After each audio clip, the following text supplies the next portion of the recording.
Pak Marji sudah ketemu Coach Sintayong tadi pagi dan Coach Sintayong sudah menerima ya surat menyuratnya. Nanti tentu ada proses yang berikutnya mengenai hubungan kita yang sudah berakhir.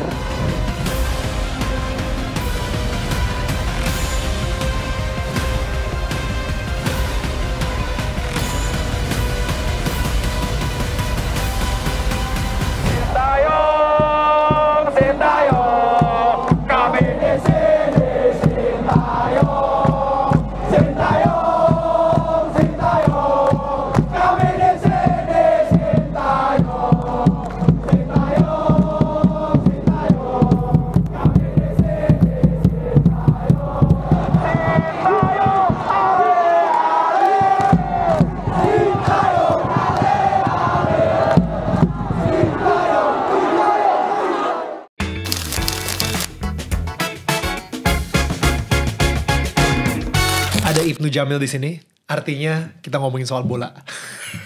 Terima kasih Daniel Mananta sudah mengundang saya di Tetangga Kepo. Terima kasih kembali. Opening yang sangat luar biasa. Terima kasih. Sampai ketemu di episode berikutnya. Jangan dong, kita belum ngomongin nih, belum. Bro, thank you banget. Lo adalah bintang tamu yang kedua yang paling sering kita undang di DMN ya. Lo udah di Sweat and Chat, lo udah di Daniel Tetangga Kamu, dan sekarang di Tetangga Kepo gitu. Nanti semua platform lo ada ya gue ya. Kayaknya bakal di situ juga. Nanti Sekolah Sukses ada juga, ya kan? Ayah Hadir, pokoknya semua lah lo harus ada gitu. Tapi Ibnu ini kan emang gini nih, dengan apa yang sekarang ini terjadi di dunia bola bro, Sintayong itu dipecat secara mendadak gitu kan, dan habis itu ada Patrick Kluivert atau Kluivert ya, katanya sih Kluivert ya, Patrick Kluivert lah gitu ya, dia menggantikan Sintayong. Gue dari kemarin mikir, wah gue siapa yang harus gue undang ya, karena jujur gue nggak tahu sama sekali apapun tentang persepak bolaan Indonesia. Kita ini beda banget. Lo adalah the opposite extreme yang gue gitu. Gue benar-benar gak ngerti sama sekali tentang bola, dan gue jujur kepo aja what is happening, dan lo adalah fans untuk Indonesia, demi Indonesia, dan semuanya untuk Indonesia gitu. Kalau misalnya ini dibilangnya apa sih, kayak fans itu namanya ultras ya? Ultras. Yes. Ultras. Lu kayak ngerasa lu adalah seorang ultras gak gitu? Mungkin iya, bisa dibilang seperti itu. Tapi yang jelas untuk posisi lu Nil kayak gini, orang yang awalnya gak ngerti bola, ketika ada kejadian Coach Sintayong ini dipecat, semua tiba-tiba mendadak semua ke bola. Right, betul. Ya kan? Karena apa? Karena ada jiwa nasionalismenya memanggil. Yes. Ada apa nih? Betul. Tim kita padahal kemarin enak-enak aja, fine aja, all good, nggak ada satu hal. Ya mungkin banyak yang bilang juga Piala AFF, tapi menurut gue Piala AFF nggak masuk hitungan dalam case-nya Coach Sintayong. Gitu. Tapi yang jelas kalau balik lagi kecintaan gue tentang sepak bola, kayak ya bisa dibilang gue gila banget memang untuk sepak bola. Nah dengan kegilaan gue menyempatkan nonton bola di stadion. Kalau gue lagi ada kerjaan, gue pasti nonton di handphone. Ya, kalau malah kemarin gue sempat nonton sampai ke Vietnam untuk mendukung timnas. Gitu. Jadi kalau ditanya sih ya lumayan cukup besar sih kecintaan gue. Bahkan gue nonton itu saking pengennya, gue nggak pengen duduk di VIP atau di ruangan box Royal Box gitu. Tapi gue pengen merasakan atmosfer dari pendukung sepak bola yang memang bisa menyanyi 90 menit. Wow. Itu ada di Ultras atau di La Grande biasanya, di tribun belakang gawang pokoknya semua. Wow. Lu kemarin itu terakhir nonton yang Bahrain ya? Saudi Arabia. Iya, yang di sini. Yang di sini ya. Saudi Arabia, sorry. Bahrain nanti ya? Iya, belum. Bahrain belum. Jadi yang di Saudi Arabia itu kan menang ya kita ya? Kita menang, dapat 3 poin. 3 poin menang. Coachnya Saudi Arabia dipecat langsung. Betul. Karena kalah sama Indonesia. Coachnya Indonesia karena menang lawan Saudi Arabia dipecat. Coachnya Saudi Arabia waktu itu karena seri lawan Indonesia. Yang pas di Saudi Arabianya. Nah pas yang Saudi Arabia ke Indonesia itu udah pelatih baru. Oke. pelatih baru. Oh, oke. Jadi kondisinya ya memang cukup panas nih kualifikasi Piala Dunia ini nih. Karena Indonesia suka nggak suka sekarang jadi kekuatan baru di sepak bola Asia nih. Dengan segala macam amunisi yang datang ya. Nah ini kan sekarang jadi perhitungan juga. Sekelas Mancini aja dipecat. Roberto Mancini pelatih kelas dunia. Itu yang Saudi Arabia nih ya? Saudi Arabia. Gitu. Nah sekarang pertanyaannya. Gue udah dengar beberapa rumor-rumor di luar sana gitu ya. Tapi menurut lu sendiri, kenapa Coach Sintayong dipecat? Menurut lu pribadi? Pribadi? Ya. Atau mungkin lu bisa ngomongin juga rumor-rumor yang sekarang ini terjadi itu apa aja dan menurut lu yang mana? Awalnya gue gue akan selalu memposisikan gue sebagai pencinta sepak bola atau fans sepak bola Indonesia, terutama timnas. Jujur gue pertama kaget dengar berita itu. Pertama memang udah ada gosip sebelum keputusan itu dikeluarkan oleh PSSI. Udah ada nih rumor-rumor bakal dipecat. Tapi gue masih belum yakin karena semuanya gue harus nunggu officially-nya seperti apa. Pak Erick Thohir kalau udah ngomong baru gue percaya. Terus kaget karena menurut gue Coach Sintayong ini masih on track. Di kualifikasi ya, ini kita ngomongin kualifikasi, nggak usah ngomongin yang lain. Dan juga dari perubahan sepak bola Indonesia lainnya, Coach Sintayong ini jasanya besar juga, naikin peringkat kita di FIFA. Terus baik di Asia maupun di kualifikasi Piala Dunia sekarang kita ini ada di peringkat yang bisa dibilang harapan untuk masuk ke Piala Dunia tuh semakin besar. Meskipun memang nggak jaminan juga ketika Coach Sintayong ini tetap ada dan bakalan lolos, nggak ada jaminan, nggak ada. Cuma untuk menuju ke sana tuh ada. Tiba-tiba dipecat, kaget dong. Nah, nunggu preskon dari Pak Erick Thohir dan juga PSSI yang menyatakan bahwa alasannya itu kalau nggak salah masalah komunikasi, masalah penerapan strategi antara pemain dengan pelatih ini nggak ketemu. Akhirnya diputuskanlah pemecatan itu. Selain itu juga ada penampilan katanya kemarin evaluasi dari penampilan di AFF. Tapi pribadi menurut gue AFF nggak masuk hitungan. Karena gue merasa nih, ini gue merasa mewakili mungkin sebagian kecil dari masyarakat sepak bola Indonesia. AFF itu adalah politisasi untuk mencari alasan memecat Coach Sintayong. Itu menurut gue pribadi. Tapi setelah itu gue lihat ternyata alasannya bukan itu, Nil. Ada lagi rumor-rumor yang beredar, ada masalah locker room. Karena memang locker room ini adalah permasalahan yang gak cuma tim Indonesia hadapi. Bahkan sekelas Manchester United aja itu punya masalah itu. Apa itu artinya? Kalau locker room itu, problem locker room itu gak kelar, itu akan terimplementasi di lapangan. Bentar, ini artinya untuk gue yang benar-benar buta locker room ya. Masalah locker room kenapa? Lockernya itu kuncinya nggak gerak gitu atau masalah apa di locker room sehingga sampai coach yang dipecat? Kalau setiap tim itu kan pasti ada briefing sebelum pertandingan. Nah, briefing itu adanya di mana? Di locker room. Mereka untuk menjelaskan si pelatih keinginannya bermainnya seperti apa, pola apa, strategi apa. Kayak di film-film lah. Dan habis itu ada speech-nya juga. Sunday. Kalau ada nonton speech, ada speech. Kita menang ya. Memberikan suntikan motivasi. Betul. Itu semua di locker room gitu loh. Supaya pemain-pemain itu ngerti visi permainan pelatih itu maunya seperti apa. Nah, tapi kalau di situ nggak kelar, itu akan kebawa ke lapangan. Pasti gitu loh. Kelihatan pasti mainnya berantakan, pasti salah passing atau apa segala macam. Terus pelatihnya juga pasti kayak ngerasa aduh nggak jalan nih pola gue nih. Dan potensi untuk kehilangan atau kekalahan itu lebih besar. Nah, maka dari itu problem locker room ini harus segera dipecahkan. Nah, kalau saya posisinya adalah Erick Thohir, saya akan melakukan hal yang sama. Kenapa? Ini suka nggak suka ya, ini di luar dari para pencinta Coach Sintayong. Gue akan melihat perahu yang lebih besar yang harus diselamatkan ketimbang perahu skoci atau kecil. Nah, kita lihat permasalahannya. Siapa yang lebih besar di sini? Kalau menurut gue pemain. Pemain bukan berarti jasanya ya. Coach Sintayong jasanya di luar dari itu gue respect. Gue hormat banget dengan prestasi yang sudah ditorehkan. Tapi kalau bagian menyelamatkan Coach Sintayong tapi tidak menyelamatkan pemain ketika memang itu ada problem antara pemain dengan pelatih, lebih berat nih perjuangan kita untuk masuk Piala Dunia. Berarti, masalah locker room ini artinya ada masalah antara pemain dengan pelatih. Oh, oke. Yang tidak ketemu. Masalahnya itu apa? Ya gue jujur nggak tahu. Karena yang tahu itu udah pasti cuma Pak Erick Thohir. Yang tahu permasalahan itu persisnya seperti apa. Yang lain itu cuma menduga-duga, cuma cocokologi, kayak gitu. Berarti sepertinya yang lu ngomongin ya, mungkin ada miskomunikasi atau bahkan tidak ada komunikasi dengan pelatih di locker room. Betul. Oke. Betul. Itu taunya dari mana? Gosip sekarang beredar, rumor seperti itu. Oh, itu rumornya seperti rumor seperti itu. Tapi sangat dipahami kalau gue melihat ketika itu kejadian gitu loh dengan Indonesia. Karena kan ada perbedaan kebudayaan ya, perbedaan bahasa. Coach Sintayong katanya tidak bisa, tapi emang iya sih, nggak bisa bahasa Inggris dan nggak bisa tidak bisa bahasa Indonesia. Dan dia butuh translator.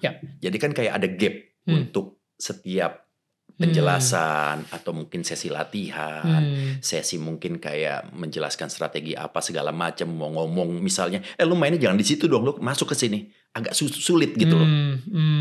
Nah, mungkin dari situ ada sesuatu yang ngeganjel, akhirnya jadi permasalahan. Nah, dengan yang tadi gue bilang, jika itu ada permasalahan seperti itu antara pemain dengan pelatih, ya normal dan realistis sekali apa yang dilakukan oleh Pak Erick Thohir. Nggak, tapi kan udah ada translatornya, bro. Itu dia. Itu kan bisa jadi balik lagi nih alasan atau mungkin sebenarnya permasalahannya bisa jauh lebih berat. Kita nggak tahu. Maksud gue gini, nggak ada, dengan komunikasi yang minim aja, Indonesia menang lawan Korea Selatan, Indonesia menang lawan Saudi Arabia. Betul. Jadi maksud gue kayak pasti kan ada kayaknya masalah lebih besar dari itu. Iya, kok masa cuma gara-gara itu sih? Bisa. Makanya tadi gue bilang, yang tahu persis permasalahan itu Pak Erick Thohir. Dan gue yakin, karena sejauh ini gini ya, Pak Erick Thohir adalah orang terdepannya dari sepak bola Indonesia saat ini. Ya, yang tahu betul permasalahan itu cuma dia. Dan kita tahu dengan segala macam pengalaman, CV-nya beliau, track recordnya beliau. Gue yakin lah, dan kita harus percaya juga memberikan kesempatan itu sebesar-besarnya apa yang dilakukan sama Erick Thohir. Awalnya kita pasti tahu, kesel gitu loh. Sesuatu yang kita cintai, sesuatu yang kita suka, tiba-tiba dipecat. Dan itu sangat normal respon masyarakat sepak bola waktu itu pas begitu Coach Sintayong dipecat. Gitu. Tapi pas begitu kita ngelihat lagi nih permasalahannya, oh seperti ini. Gue udah mulai tuh mapping yang mana respon yang kemarin dibutakan oleh fanatisme. Terus gue lihat lagi ternyata memang kita nggak boleh suka dengan orang kalau di dalam sepak bola. Lebih baik kita sukanya dengan sepak bolanya aja. Karena orang itu bisa berganti, orang itu bisa berubah. Iya kan? Terbukti sekarang Coach Sintayong udah nggak ada, masa iya kita nggak suka bola, terus kita nggak nonton timnas? Kan nggak mungkin, menurut gue ya. Karena suka nggak suka pasti Erick Thohir itu akan selalu melakukan yang terbaik untuk sepak bola Indonesia sejauh ini, gitu. Dan gue masih percaya selagi tidak ada pihak-pihak yang gangguin Pak Erick Thohir nih. Gitu. Itu juga rumornya. Betul. Gimana itu? Salah satu rumornya juga. Enggak, tapi yang lebih bikin gue penasaran lagi ya. Ini kalau misalnya kita tarik mundur, ketika lu tadi barusan bilang gitu, gue sebenarnya udah mendengar ada rumor bahwa Coach Sintayong tuh bakal dipecat. Iya. Tapi sampai Pak Erick Thohir yang memberikan official statement, baru gue percaya. Bro, siapa yang ngasih tahu lu rumor-rumor tersebut, men? Gue minum dulu ya. Itu ordal banget, kok dia bisa tahu gitu. Ini sebelum Sintayong dipecat gitu dia udah dengar rumor-rumornya gitu. Lo gini ya. Kebetulan gini Nil. Enggak, gue pengen tahu kayak langsung kayak gak usah kau dia diputar-putar. Gue pengen tahu kayak misalnya, gue denger nih, Coach Sintayong bakal dipecat, bro. Iya. Itu kejadian seperti apa tuh? Kayak gitu sebenarnya. Pas begitu berita itu nyampe ke kuping gua, nggak mungkin lah. Iya. Baik-baik aja gitu loh. Itu kapan? Setelah lawan Saudi Arabia? Sebelum AFF sebenarnya. Sebelum AFF? Udah ada rumor itu. Tapi bahkan ada beberapa pengamat, teman-teman gue kan circle-nya nih pengamat nih. Gue juga punya grup yang memang isinya pengamat dan wartawan senior kayak gitu. Mereka udah bilang itu rumor-rumor seperti itu. Tapi yang bahkan jauh dari sebelum AFF udah ada. Karena setelah kejadian Indonesia lawan China, nah disitulah titiknya. Udah mulai agak berita-berita miring tuh udah ada. Gitu loh. Karena terbukti banget line up itu aneh, Neil. Indonesia lawan China? Lawan China. Kenapa? Nah, gue kan gini, keputusan pelatih itu tidak bisa diganggu-gugat, tidak bisa diintervensi dengan siapapun, baik itu pemain, ya bahkan ketua federasi juga kayaknya memang nggak bisa karena yang tahu keinginan dan juga senjata yang akan digunakan itu ya pelatih gitu loh. Nah, tiba-tiba ini di luar dari kebiasaan. Banyak pemain yang yang seharusnya dijadikan starting line up ini enggak. Terus yang biasanya cadangan tiba-tiba jadi pemain inti. Tapi yang lebih ininya lagi adalah ban kapten tidak ada pada seorang Jay Itzes. Biasanya kapten timnas itu kalau untuk pertandingan selalu ada di Jay Itzes gitu loh. Gue tidak menuduh ini masalahnya antara Coach Sintayong dengan Jay Itzes atau dengan pemain lain, tidak. Tapi kan ada keanehan gitu loh. Kaptennya siapa saat itu? Saat itu kalau nggak salah Asnawi ya. Oke. Kalau nggak salah Asnawi. Oke. Gitu. Memang Asnawi sebelum ada Jay Itzes, Asnawi juga leader. Gitu. Tapi itu aneh. Dari kan keanehan itu kan kita bisa lihat dan ternyata kita tarik lagi. Oh, mungkin bisa jadi kejadian itu bermula di situ. Di match itu. Tapi gitu. Kita nggak pernah tahu apa yang sebenarnya terjadi di balik itu. Nggak tahu. Makanya dari tadi gue selalu bilang kita jangan pernah lah ngejudge. Ini konfliknya gara-gara ini gara-gara ini.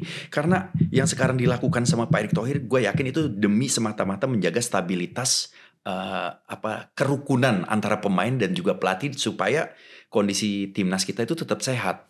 Kalau itu dibongkar bahaya, bro. Lo tahu kan, yang namanya publik sepak bola Indonesia.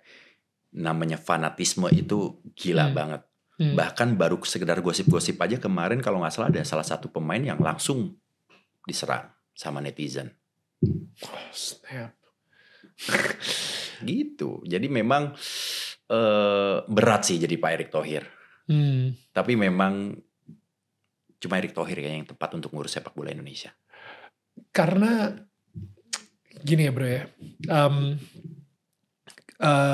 Gue udah baca beberapa kayak postingan gitu dari beberapa pihak lah, dari anaknya Sintayong, dari kayaknya translatornya JJ dia juga sempat ngeposting dan lain-lain. Ternyata hidup lebih nyaman kalau kita nggak banyak bercerita. Nggak ada yang harus tahu apa yang aku rasain. Gak ada yang tahu sesakit apa yang lagi aku tahan. Gak ada yang tahu sekacau apa pikiranku saat ini. Banyak yang aku sembunyikan biar keadaan bisa baik-baik aja. Mereka selalu bilang, andaikan gue bisa menceritakan apa yang sedang terjadi di balik layar. Itu akan jauh lebih. Kayak kalau misalnya gue bisa menceritakan apa yang sedang terjadi di balik layar, kalian pasti ngerti sih. Atau mungkin ini kayak kesannya gitu ya, Sintayong tuh sebenarnya nggak salah. Iya bisa gitu. Jadi gini nih, gue juga ada sedikit penilaian tentang background dari kebudayaan. Oke. Coach Sintayong orang Korea. Ya. Kita tahu Korea itu sangat menjunjung tinggi nilai-nilai ketimurannya. Ya. Iya kan? Hierarki itu pasti ada. Kita juga orang Indonesia tahu yang namanya senior lebih tua atau apa, kalau lewat lo harus gimana segala macam. Nah, begitu juga dengan pemain-pemainnya yang dari Eropa. Ini kan ada sedikit perbedaan kebudayaan nih. Ya. Kalau Eropa kan memang straight to the point. Ya kalau bilang dia nggak nyaman, dia pasti bilang. Ya. Kalau dia ada sesuatu yang ngeganjel, dia pasti bilang. Iya kan? Nah, mungkin ada culture shock yang mungkin ini mungkin terjadi, jadi nggak ketemu nih. Sebenarnya mungkin pemain ini maksudnya baik, bisa jadi begitu. Tapi mungkin Coach Sintayong nangkepnya disrespectful misalnya. Mungkin kalau di translatornya lebih bagus, lebih apa mungkin bisa. Tapi itu dia Neil. Kayaknya memang gap di situ masalah bahasa yang ternyata dulunya awal kita nganggap itu bisa lah sepak bola itu universal language lah. Yeah. Lu bisa dengan bilang ngerti gitu loh. Gitu bisa ngerti gitu loh. Begini-begini, oh Sarangyo, bukan, ini cuan, tergantung transferan. Itu bisa ngerti kayak gitu. Tapi ternyata ada masalah dan ya balik lagi mengacu sama apa yang dilakukan atau statement dari Pak Erick Thohir masalah saling pengertian, yaitu bahasa. Harusnya sih ini adalah pilihan yang harusnya bisa menyelesaikan masalah. Itu. Kalau sekarang nih yang lagi rame di grup, rumor-rumor apa bro? Rumor sekarang lagi menunggu tim kepelatihan. Oke. Ini salah satu yang ditunggu juga karena ini kan 3 orang yang akan jadi menangani timnas kita, udah keluar namanya. Ada Patrick Kluivert, ada Alex Pastoor, sama Lanzard kalau nggak salah sebagai asistennya dari coach Patrick Kluivert. Nah, Dirtek kita belum punya. Dirtek itu apa? Direktur teknik. Oke. Nah itu yang menangani sepak bolanya Indonesia lebih luas lagi. Bukan cuma sekedar timnas. Mulai dari pembinaannya, terus liga lokalnya, terus sampai nanti konsep itu tercipta ekosistem sepak bola yang diinginkan untuk timnasnya. Kalau di luar negeri itu udah begitu. Konteksnya lebih luas lagi. Direktur teknik. Nah. Terus sama tim kepelatihannya, nanti ada mungkin pelatih striker atau pelatih yang lain. Yeah. Nah itu lagi ditunggu. Plus juga kita harus memasukkan pelatih dari Indonesianya. Seperti yang Coach Sintayong kan ada Coach Nova yang jadi asistennya Coach Sintayong. Biar ada transfer knowledge supaya orang Indonesianya tuh ada juga untuk yang bisa menyerap ilmu-ilmunya. Karena kan suka nggak suka ya pasti kan Kluivert kan bukan warga negara Indonesia gitu. Jadi suatu saat nanti pelatih Indonesia ini yang akan ke Korea ngelatih timnasnya Korea. Iya bisa jadi kan. Bisa jadi. Kita nggak pernah tahu.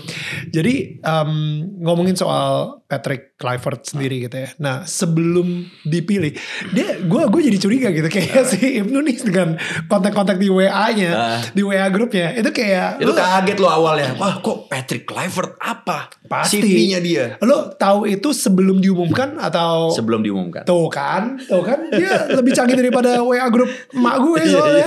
Gokil. Sebelum diumumkan udah tahu. Cuma memang demi menjaga yang lain dan juga nggak mau bertindak gegabah, nggak apa-apa langsung diposting, itulah pentingnya kita untuk menyaring data-data yang ada gitu loh. Kalau main langsung tiba-tiba bilang gini, bilang itu, gue sih nggak mau ada di area situ bermain. Semuanya yang pasti-pasti aja. Kenapa Patrick Kluivert? Menurut lo, dan menurut teman-teman lo di WA Group? Nah gitu.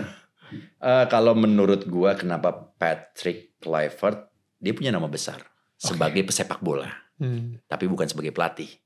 Exactly. Karena sejarahnya tidak selamanya pemain hebat itu akan jadi pelatih yang hebat. Yeah. Tidak selamanya. Tapi berhubung Patrick ini mendapatkan asisten pelatih yang katanya, jujur ya gue belum pernah tahu, belum pernah lihat 2 orang di bawahnya Patrick ini melatih dan juga hasilnya seperti apa belum tahu. Jadi belum bisa berkata apa-apa. Cuma yang jelas data statistik menyatakan mereka bagus. Okay. Jadi Patrick ini akan ditopang oleh 2 orang ini. Dan kenapa Patrick? Ya tadi karena perlu nama besar untuk membuat pemain-pemain yang dulunya besarnya di Belanda mempunyai kesamaan bahasa yang sama. Dan harusnya dia punya nilai respect yang tinggi terhadap Patrick Kluivert. Iya dong. Misalnya Daniel sebagai host di Indonesia. Pasti kan gue lebih yang, Pak Daniel, Mas Daniel, ajarin saya dong caranya opening seperti apa sih. Oh gitu. Lo kalau bilang gini bla bla bla bla, gue pasti akan jauh lebih percaya dong ketimbang kalau orang yang gak siapa lu terus tiba-tiba ngajarin gue. Bisa kayak gitu dong. Gitu.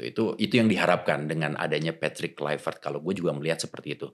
Cuma memang gue sempat ragu karena ya tadi balik lagi, apa ini prestasinya Patrick? Pas ngelihat gue browsing nggak ada prestasi, maksudnya pernah ngelatih cuma belum ada yang berhasil gitu loh. Tim di bawah tangannya dia. Cuma dia mungkin pernah pernah berada di tim kepelatihan bersama dengan nama-nama besar seperti Louis van Gaal. Dia pernah jadi asistennya. Dia pernah menjadi asisten juga sebagai pelatih striker gitu loh. Baru di situ. Tapi kan kita nggak pernah tahu. Louis van Gaal itu pelatihnya.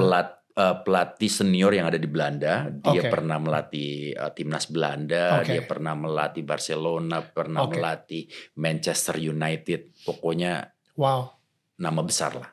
Louis van Gaal. Cuma udah gak muda lagi. Tapi kayaknya feeling gue sebenarnya Indonesia tuh pengennya Louis van Gaal. Itu juga pasti banyak pengamat yang bilang gitu, pengennya Louis van Gaal. Cuma Louis van Gaal ini udah gak muda lagi. Dia kalau gak salah udah jadi penasehat di Ajax Amsterdam. Dia udah gak muda lagi. Mungkin dia merekomendasikan Patrick ini yang pernah jadi asistennya. Nih pakai aja Patrick. Dia mungkin udah mulai berkembang, udah mulai ada perubahan. Dan kalau dilihat lagi, gak ada salahnya juga untuk dicoba. Yang tadi gue bilang, dia punya nama besar. Ada value. Gitu. Dan maksudnya kalau misalnya memang cuma sekedar karena soal bahasa gitu ya mungkin Patrick lebih bagus gitu ya, dan soal budaya gitu. Betul, kan mungkin bisa jadi ada pembagian job desk nih. Patrick masalah humasnya, iya kan? Personalnya kan, ngobrol, lu sukanya apa, lu bermain posisi apa, lu biasanya suka dengan bola-bola seperti apa. Nanti mungkin pas mereka bertiga baru ada strateginya, si ahli strateginya Alex Pastor yang akan menerjemahkan. Jadi seperti ini ya konsep permainnya. Semua deal setuju, oke. Tapi sebenarnya kalau pelatih sih nggak perlu minta persetujuan pemain. Lu pemain lu harus main sesuai dengan keinginan gua. Karena itu hak pelatih. Gitu. Gak perlu deal-dealan. Nggak perlu deal-dealan. Lu kalau negosiasi yang ada nggak kelar-kelar, nggak main-main tuh. Exactly. Gitu. Tadi kan ketika kita ngobrolin soal kesempatan Indonesia maju ke Piala Dunia dengan Sintayong, itu kayaknya yang tadinya tidak ada harapan, jadi ada harapan. Betul. Sekarang nih gue ngerti sih kenapa banyak banget orang-orang yang pertama marah banget. Karena kayak harapannya itu kayak diambil gitu. Nah dari lu sendiri personally masih ada gak dengan Patrick sekarang ini, Coach Patrick, masih ada gak harapan untuk Indonesia masuk ke Piala Dunia? Yang sebelum gue jawab, gue mau coba kasih penjelasan juga atau mungkin sedikit reminder buat teman-teman yang kemarin masih bersedih, kecewa dengan ditinggal atau dipecatnya Coach Sintayong. Memang Coach Sintayong adalah pelatih yang membuka harapan kita menuju Piala Dunia. Tapi tidak dipungkiri juga, Coach Sintayong itu mendapatkan bantuan dari amunisi-amunisi yang memang hasil karya atau hasil kerja dari federasi dan pemerintah. Ingat loh, pemerintah yang membuat mereka semua menjadi warga negara Indonesia. Ketok palu, yes dapat. Tapi kalau nggak ada ketok palu, lama itu Nil prosesnya. Maka dari itu gue selalu bilang dari dulu, kalau PSSI selalu begini sama pemerintah, itu nggak akan pernah bisa maju sepak bola kita. Padahal statuta FIFA mengatakan sepak bola itu nggak boleh diintervensi sama pemerintah. Tapi case-nya kalau untuk kita, menurut gua nggak bisa. Harus. Emang kita siapa? Kita Inggris, kita Perancis kan enggak. Mereka mungkin udah mandiri, udah maju, federasinya udah bisa untuk menentukan, membangun dirinya sendiri. Tapi kalau di kita enggak, harus tetap ada bantuan dari pemerintah. Dan itu terbukti pas begitu ditangani sama Pak Erick Thohir. Dan Pak Erick Thohir yang kita tahu juga seorang menteri yang dekat juga dengan pemerintahan, ya udah klop gitu. Itulah jasa menurut gua kenapa Coach Sintayong bisa membuka peluang kita menuju Piala Dunia. Mulai dari dia mendatangkan pemain diaspora, memotong generasi juga itu adalah think smart buat gue. Karena jujur kehilangan publik sepak bola Indonesia itu kayak kehilangan harapan ketika memang pemain-pemain Indonesia yang full diturunkan, tapi selalu kita kalau kalah pasti bicaranya, aduh mentalitas kita nih belum dapet nih. Mungkin fisik atau skill kita bisa, tapi mentalitas kita 90 menit nggak bisa bertahan sejauh itu, gitu loh. Dan sekarang ada pemain-pemain diaspora yang terbukti memang berbeda banget. Ya meskipun suka nggak suka, jujur gue juga sedikit kurang setuju dengan banyaknya pemain diaspora, karena nanti bagaimana anak cucu kita untuk bisa masuk timnas nih agak sedikit mimpinya kecil gitu loh harapannya. Tapi disitulah nanti tugasnya Pak Erick Thohir lah. Nanti kita akan bicara lagi ini tentang Pak Erick Thohir yang plus dan juga yang kurangnya. Nanti gue mau kasih masukan di situ. Wow. Itu dong harus ada juga. Wow. Tapi yang jelas kalau dengan Patrick Kluivert ini harusnya bisa. Malah menurut gue ya peluangnya itu harusnya jauh lebih besar sedikit. Meskipun nggak ada jaminan ya. Karena gini, rumor yang beredar pemain-pemain itu akan ada lagi yang baru untuk timnas Indonesia. Wow. Oke. Otomatis kekuatan Indonesia harusnya jauh bertambah kan. Nah sedangkan kita berada di kualifikasi yang grupnya boleh dibilang suka nggak suka di luar Jepang kita tuh sebenarnya rata. Kita dengan Bahrain, Australia, China, kan kita udah mengalami pertandingan semua nih, udah ketemu semua, kita udah bisa tuh, udah mapping tuh. Oh Bahrain kekuatannya begini, oh China seperti ini, oh Australia seperti ini. Gue bicara seperti ini karena ada datanya juga. Kita lawan Australia seri, dapat poin kan. Nah tinggal nanti di home-nya mereka, di away-nya kita masih bisa nggak nih? Harusnya bisa. Kenapa? Yaitu ada asupan tambahan pemain oleh Romney. Nanti belum lagi kalau ada lagi yang baru, kan masih Maret nih. Tiba-tiba kita nggak tahu minggu depan atau mungkin bulan depan fix pemain yang diinginkan sama PSSI datang baru lagi. Nah ini akan meringankan tugas dari Patrick Kluivert setidaknya. Setidaknya. Kayak ini make it or break it banget sih. Betul. Yang si Bahrain sama Australia ini sih. Betul. Untuk Patrick gitu. Dan tim barunya. Untuk Patrick dan untuk federasi loh. Iya, exactly. Dan bahkan ya Pak Erick juga gitu. Ini kayak sebuah Erick. Pertaruhan yang benar-benar besar banget buat dia gitu. Besar. Karena kalau misalnya ya kalah, netizen masih tuh kan. Betul. Tuh kan, dan akhirnya bakal Pak Erick juga yang terbawa juga namanya gitu kan, mempertaruhkan kredibilitasnya. Iya, tim Indonesia dengan seorang Patrick yang dipilih oleh beliau juga gitu. Betul. Ya itu memang pertaruhan besar, dia bilang seperti itu juga sih. Pak Erick Thohir ini pertaruhan besar juga. Dan dia bilang dia siap mundur kalau memang publik sepak bola udah tidak percaya lagi sama beliau. Gitu. Ya memang berat lah jadi ketua nih. Siapa yang mau gantiin Pak Erick juga kalau kayak gitu. Berat memang jadi Pak Erick itu. Karena mungkin sebagian orang nganggapnya cuma, Pak keputusannya bener dong. Terus ada yang gosip-gosip kan, ini pasti ada pihak yang tidak menginginkan sepak bola Indonesia maju. Ini pasti ada mafia yang ikut campur dalam keputusan ini. Ini pasti ada ini. Mungkin bisa iya. Mungkin ya, kita gak tahu. Tapi menurut gue kalau lu mau jadi fans sepak bola yang punya pemikirannya lebih sehat, lebih enak, lebih adem, tinggalin pikiran seperti itu. Kita lihat di lapangan seperti apa nih kejadiannya. Istilahnya kita nggak usah percaya mitos-mitos lah. Lu kalau lewat situ nanti kesandung loh. Kalau lu misalnya nggak baca ini, nggak baca itu kan masih belum apa ya? Ya masih terbukti. Belum terbukti gitu loh. Nah udah lihat mitos aja, kita lihat sekarang. Keputusannya seperti ini, kondisi timnas sekarang kita seperti ini, kita masih punya peluang, udah kita dukung, kita kasih dukungan untuk mereka, biarkan mereka bekerja, kita percayakan sepak bola Indonesia sama mereka. Once kalau mereka salah atau melakukan kesalahan, kan tahu juga dampaknya seperti apa, gitu. Dan gue juga pasti akan orang yang bersuara juga. Berarti balik ke Pak Erick Thohir, tadi lo sempat bilang ya Pak Erick itu banyak benernya, tapi sebagai manusia memang tidak sempurna gitu. Betul. Boleh, berarti Pak Erick Thohir di matanya seorang Ibnu Jamil itu seperti apa? Gini, di luar dari ini bukan. Makanya tadi gue balik lagi, gue selalu bilang gue tidak mengidolakan orangnya. Selagi gagasannya, pikirannya, idenya demi kemajuan sepak bola Indonesia, gue akan dukung siapapun dia. Dan sekali ini ada Pak Erick Thohir. Dan kalau kita ngelihat CV-nya Pak Erick Thohir adalah orang yang paling tepat untuk mengurusi sepak bola Indonesia. Kenapa? Pertama, pengalaman.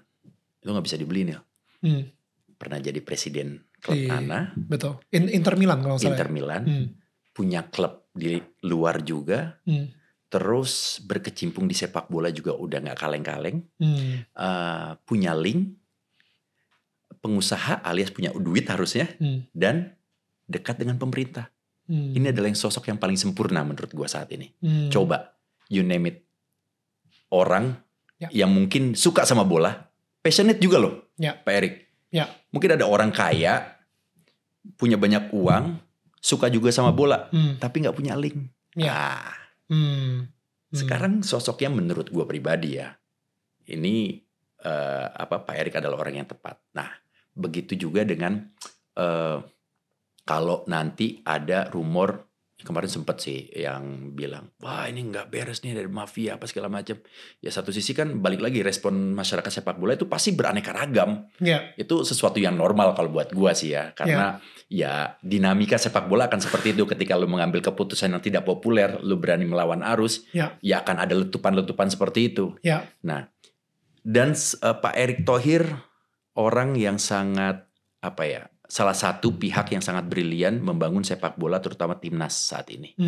Karena yang paling masuk akal seperti ini kalau Indonesia mau masuk Piala Dunia. Kalau kita mengandalkan pemain lokal, mohon maaf kayaknya agak sedikit kecil peluangnya. Kalau kita paksakan dengan situasi dan kondisi kualitas sepak bola kita saat ini. Untuk ke Piala Dunia. Untuk ke Piala Dunia. Tapi apa yang dilakukan sekarang, motong generasi, mendatangkan pemain diaspora, mendatangkan pelatih-pelatih kelas dunia, itu yang bisa mengubah sepak bola Indonesia dan menuju Piala Dunia. Tapi yang kurang dari Pak Erick Thohir adalah, please Pak, liga lokalnya Bapak perhatikan. Pembinaannya Bapak perhatikan juga. Karena puncaknya dari timnas itu adalah mereka-mereka semua. Grafiknya kan seperti ini. Kalau kita mau ngomongin sepak bola Indonesia secara ekosistemnya ya, itu base-nya itu atau core-nya itu adalah pembinaan. Gimana caranya kita menemukan atlet-atlet yang berkualitas kalau kita nggak bina mereka, kita nggak nemuin tuh dari kecil junior-juniornya. Nah setelah ketemu junior-juniornya, membentuk sekolah-sekolah sepak bola atau klub-klub sepak bola, barulah kita bentuknya lagi kompetisi yang berjenjang. Jangan kita harapkan, dulu kan sering ya kita dengar, wah kelompok umur ini liga produk minuman ini juara di negara ini. Kelompok U12, U15 juara mengalahkan Brazil, mengalahkan ini. Dulu kita dengar sering banget berita-berita seperti itu. Tapi kemana mereka semua? Karena nggak punya wadah. Betul. Jadi kayak mungkin sekarang banyak kompetisi, tapi dari sudut pandang gue liar. Harusnya kayak dibuat klasifikasi. Ini mungkin grade-nya grade C, grade B, nasional grade A. Nah, ketika lu ada di grade A, lu adalah liga yang akan menjadi prioritas untuk masuk lagi ke jenjang berikutnya. Betul. Begitu juga seterusnya sampai nanti liga profesionalnya. Nah, liga domestiknya inilah yang nantinya buat pelatih timnas itu yang akan memantau pemain-pemain mana yang bisa dan layak untuk membela negaranya. Dan itu juga pasti sebuah kebanggaan untuk pemain bisa masuk ke tim nasional. Sekarang yang ngurusin liga lokal tuh siapa? Tetap sebenarnya itu tanggung jawabnya dari federasi juga dan juga PT Liga gitu. Tapi gue yakin lah dengan segala macam keterbatasan federasi, mungkin step by step, satu-satu. Kan memperbaiki sepak bola itu dulu kita bicaranya dari bawah, tapi kayaknya gayanya Pak Erick Thohir ini dari atas, ya. Dari atas ke bawah. Ya mudah-mudahan setelah nanti kalau kita masuk Piala Dunia, gue akan jadi salah satu gerbong pertama yang ngetok federasi untuk fokus kepada liga lokal. Jangan melulu ngambil pemain dari luar atau diaspora lagi tanpa memperhatikan liga lokalnya. Liga lokal sendiri katanya udah banyak yang naturalisasi juga ya? Ya banyak dulunya. Sebenarnya program naturalisasi itu bukan di zamannya Pak Erick Thohir aja. Sudah ada sebelumnya. Cuma memang dulu ada beberapa naturalisasi yang memang benar-benar berkualitas. Ada yang mungkin, kok pemain kayak gitu dinaturalisasi? Ada seperti itu. Karena murah.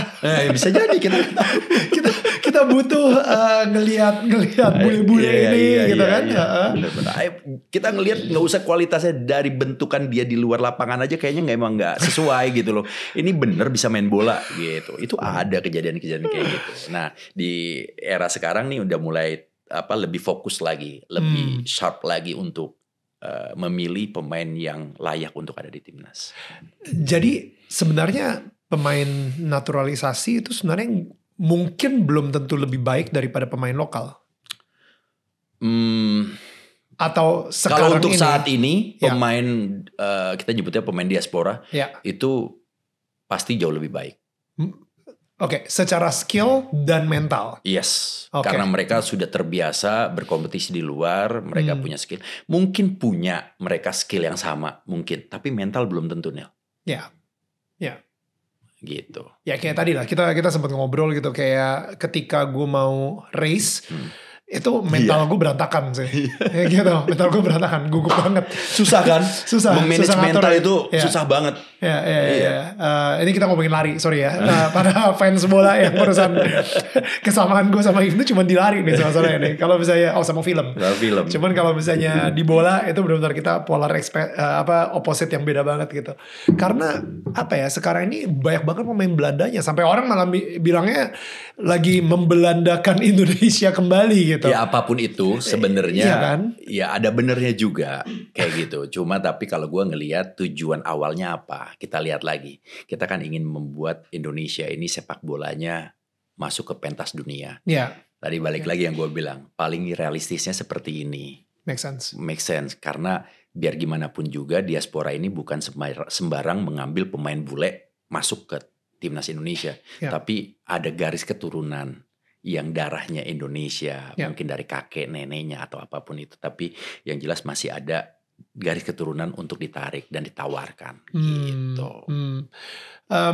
Gue setelah ngobrol sama lu kayak gini sih ya, emang gue nggak passionate sama bola. Makin nggak atau baru belum selesai. Tapi nanti kalau pas Indonesia masuk Piala Dunia, lu bakalan seperti apa? Wah bro, gue temenin lu di sebelah. Ya kan? Nonton ya? Nonton. Kalau gue sih pasti akan berangkat nonton. Pasti, suara gue habis kayaknya. Ya kan? Pasti banget. Itu dia maksud gue. Gue tadi belum selesai. Emang gue gak passion sama bola. Tapi gue minimal jadi punya harapan. Yes. Dari penjelasan lo, Indonesia nih mempunyai kesempatan yang sangat besar banget untuk masuk Piala Dunia. Dan mungkin memang ini saatnya kita untuk kalau misalnya memang kalian cinta banget sama sepak bola, itu artinya biarkan orang-orang yang memang sudah ahli di bidangnya benar-benar bekerja tanpa di-distract dengan noise-noise. Dan mereka harus klarifikasi lah, mereka harus ribet dengan kiri kanan dan lain-lain gitu. Udahlah biar mereka fokus banget aja, pokoknya Indonesia ke Piala Dunia gitu. Caranya seperti apa? Ya kalau misalnya harus mecat orang mau gak mau dia, gitu kan. Mungkin itu yang ada di kepala Pak Erick Thohir kemarin. Bener sih. Dia kayak berantem tuh pikirannya. Mungkin gue harus nyelamatin siapa nih. Gitu. Gue harus belain siapa. Atau mungkin gue harus berbuat apa untuk supaya apa yang grand design yang dia sudah buat ini gak rusak-rusak amat. Gitu. Ada yang mungkin lubang kecil dia harus tumble, ada lubang kecil dia harus tumble. Gitu. Lu punya nomor teleponnya Pak Erick Thohir? Ada. Sempat tanya, Pak? Nggak berani, nggak mau gue nggak mau. Mungkin kenal iya, cuma tapi nggak sedekat itu juga Nil. Langsung Ibnu apaan sih nih lo gitu. Emangnya tapi kalau ketemu gue suka nanya, iseng Pak, gimana Pak? Yakin nggak?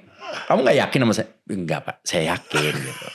Tapi tolong ya Pak, saya selalu gitu. Gue selalu gitu. Gue orangnya yang gue maunya positive way aja. Gue nggak mau imajinasi gue terhadap sepak bola Indonesia yang mau masuk Piala Dunia dirusak dengan sesuatu yang katanya begini, ini mafia apa segala macam. Nggak mau. Gue maunya positive way.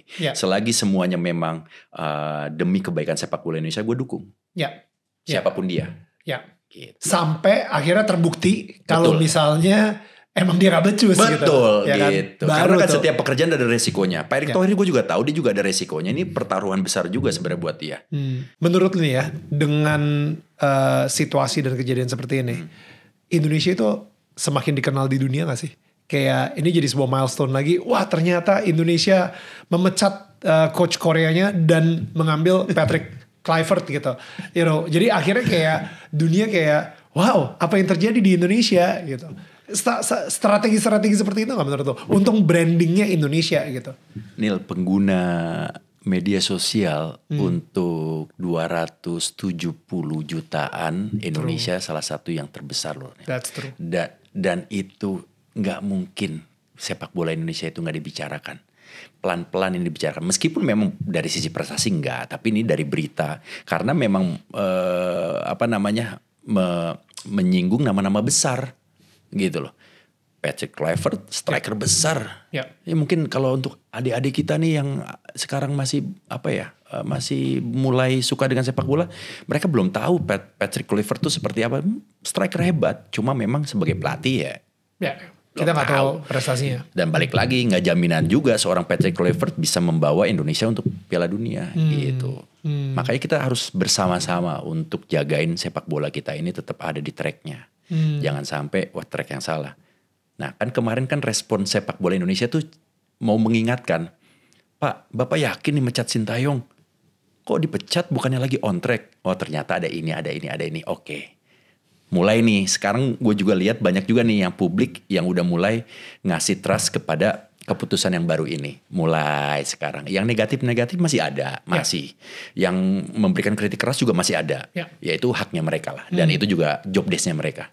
Tapi kalau gue maunya yang positif aja. Gitu. Jadi intinya mereka sudah mulai menerima Patrick karena percaya sama Pak Erick Thohir.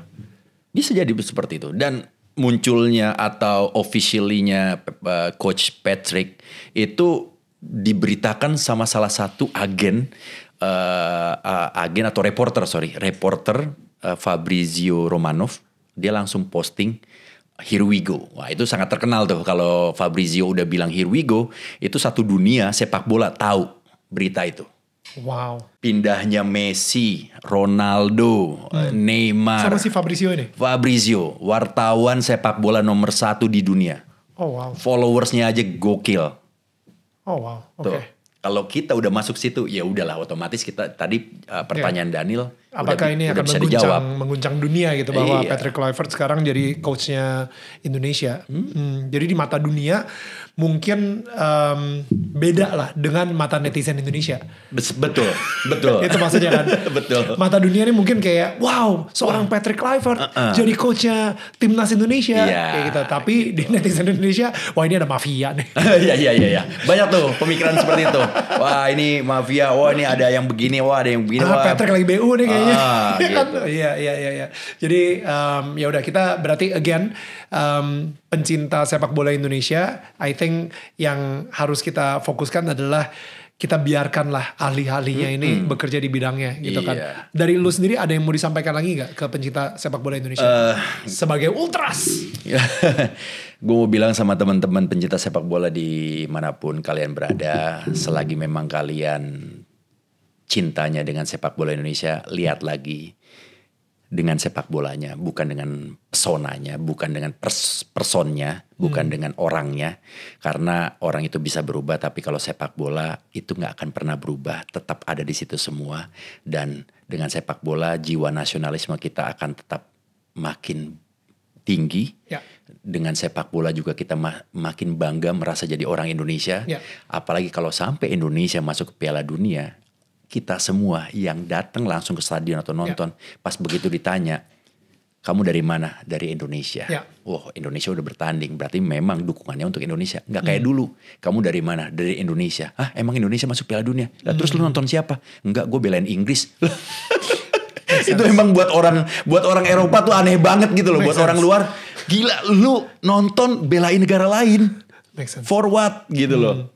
Nah sekarang kalau kita udah ada di titik itu, gue yakin sih Indonesia akan mendunia. Dan satu lagi kita tinggalin yang kemarin Suka gak suka, gue respect banget sama Coach Sintayong. Gue salut sama prestasinya, sama apa yang sudah dilakukan sama beliau. Dan responnya beliau sangat luar biasa, berkelas sekali. Postingan dia yang terakhir, yang pamit dari Timnas Indonesia, dia mengucapkan terima kasih, dia mengucapkan permintaan maaf karena mungkin gak achieve. Dia juga tetap mendukung Timnas Indonesia untuk masuk ke Piala Dunia.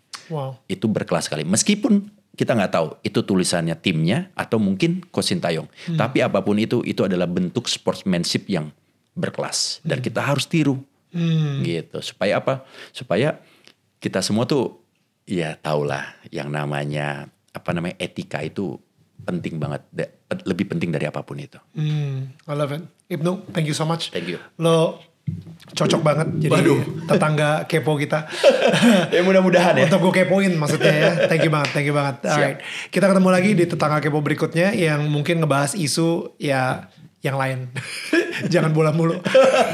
Dari kemarin bola mulu. Bola makin panas nih, lebih berisik daripada politik. Asli. Thanks guys.